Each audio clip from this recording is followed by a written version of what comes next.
Okay, so now we're going to show you how I went about and made this nameplate for Chase Arcade.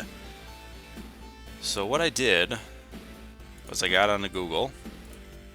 Sorry, that's all my wallpapers. I got onto Google and just sought out some images that I wanted to use. So I got this background here from Final Fight. This is the guy that ripped it from the arcade system, all that stuff. So just so you know, none of these are my photos. I just Googled them, took them off the site. And then I got this arcade cabinet layout. Credit to the guy that made this. And I colored over it to make it look like this. And this was the final version of that. And all of that was done using Photoshop. So you can see my layers there.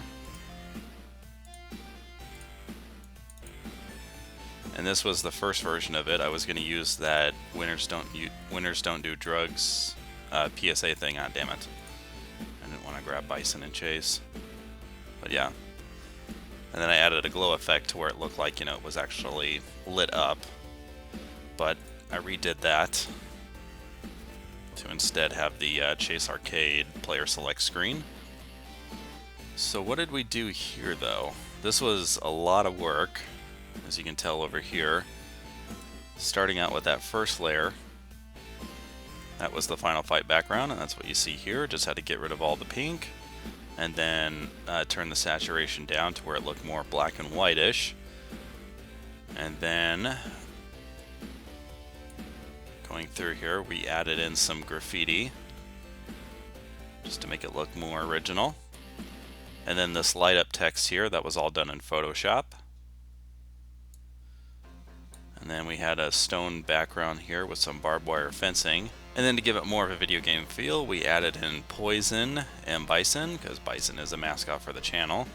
Cammy and Mike Hagar, just to make it look like this is a mixed tag match or a fight or something that's about to happen. And I wanted to keep this space from where Hagar's hand ends to where Poison is. I wanted to keep this a little bit open and a little bit plain because that's where the names are going to go of the wrestlers coming out to the ring. So once we had all of this stuff done, it's going to go here. So there's the Chase Arcade nameplate. There's that. And we also want this this little green screen thing. So here's how we put together the nameplates, and I'll need this picture of me just because I don't have any videos I can use this for yet. So let's stretch this out to about there's fine. I can also go into the duration and change the timing, but we're just not doing that right now. So here on our timeline, we're going to add the green picture for our green screen. Now, if I was doing this just one time, I would not bother with the green screen effect. I would just put together the nameplate over the image. But I want to use this nameplate like a template, so here's how we're going to do that. Set off your aspect ratio so you can adjust the size easily. Save that. There's our nameplate. Stretch that out. There's our arcade. Stretch that out. We're going to modify this. Unclick that. I'm doing all of this in Cyberlink Powerdirector 14 Ultimate. We'll set that there. Save. Nameplate, I'm going to modify that. Unclick the aspect ratio.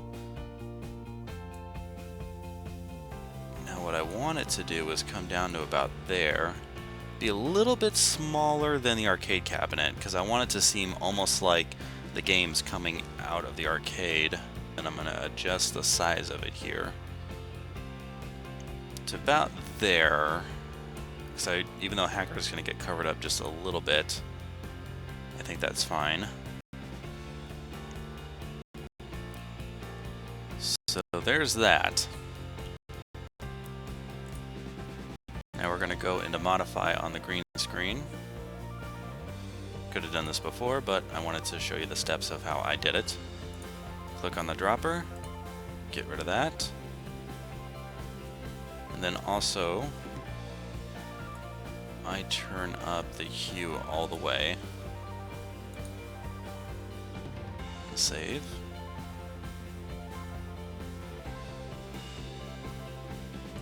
So then we're going to go into our transitions. I use Blizzard for the arcade cabinet. And I want the arcade cabinet to almost be done forming. And then I want the nameplate to show up. But I want it to go away at the same time. So here's the start of it. Arcade cabinet shows up. In comes the nameplate. And then they go away at the same time. That I like.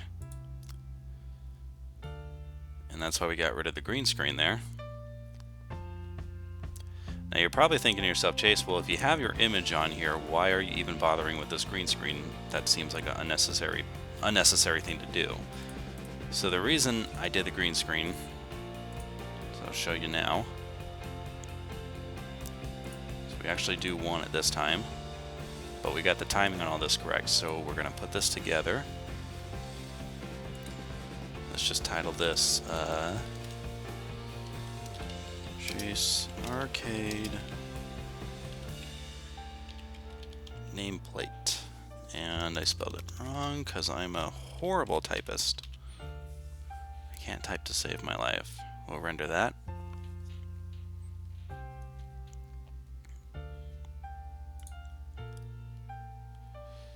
So then I have all this saved on a different file, so I'm just going to remove that.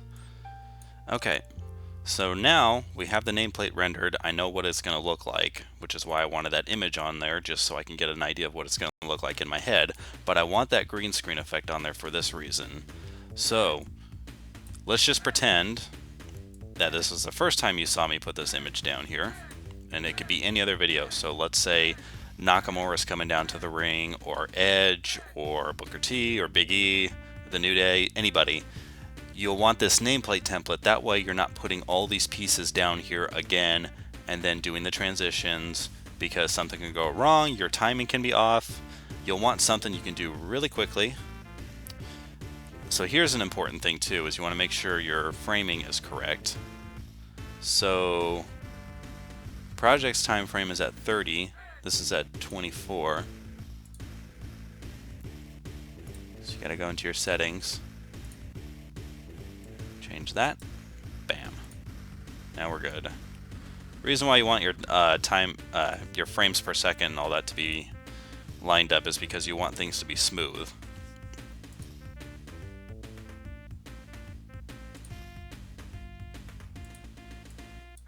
Okay.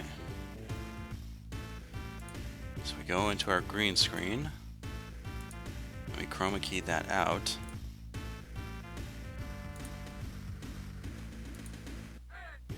And then there's a little bit of green right there.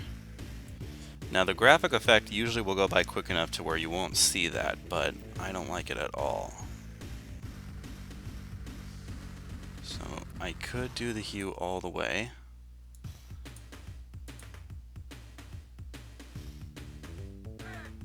That looks pretty good. And another reason why I changed that little image right there, because it was that light blue. If I did that green screen effect, it might have had a different effect on that, because blue and green are close in that color formation. So sometimes blue gets taken out when it shouldn't. So we're going to save that. And there is our template working perfectly as it should. And then here are some custom designs that I've already done, but I will go through and show you how I did those. So the one thing I really love about PowerDirector is they have all of these titles just pre-made for you. You don't have to go through and do anything special to them. You can change the font style or whatever, but the animations are already done. Comes in handy, makes doing this a lot easier. So the one I like to use for this effect is the hide right. So we're going to find out where to put it. I think about there. That's where I like it. I'm going to move it up a little bit more. There is a separate track just for titles, but I'm going to stick it underneath this one.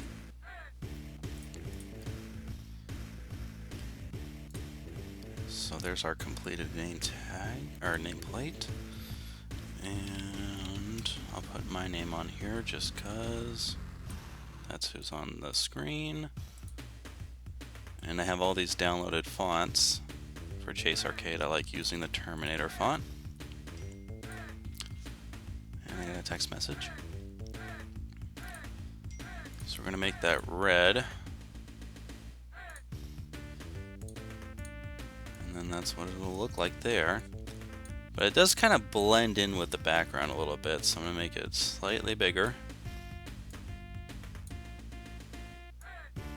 And then there's some other things you can do to it to help it stand out. You can apply a border. That looks much better. So, a couple things I like to do just because I like going that extra mile with these things. I'm going to add a second color to it. So I'm going to make this a little bit lighter. I'm going to make this that color red.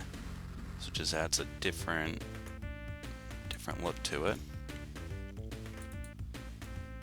And then I'm also going to blur the border a little bit so it's softer on the eyes, but you can still see it. And then you can add a shadow to your font. See that? It's coming out like that. Make the opacity a little stronger, and I'm going to change the direction of it. That way it's more uniform with how the buildings are. And turn the distance down to 12. So that way, our completed effect, we'll drag this out a little bit longer, there we go. So our completed effect will look something like this. There's the arcade, there's the nameplate, there's my name. And it'll stay on there just long enough for you guys to see the cool details, and all at once it goes away. We did a trade, and I finally picked up the Hall of Fame Series 3. Seriously, I need to get to reviewing this damn Hall of Fame series. I've only reviewed 2 figures, Stone Cold and Yokozuna, but man, you know, the time with this and shooting stop motion and pre-production, it's like, which one do I do? Do I do reviews, or do I work on getting stop motion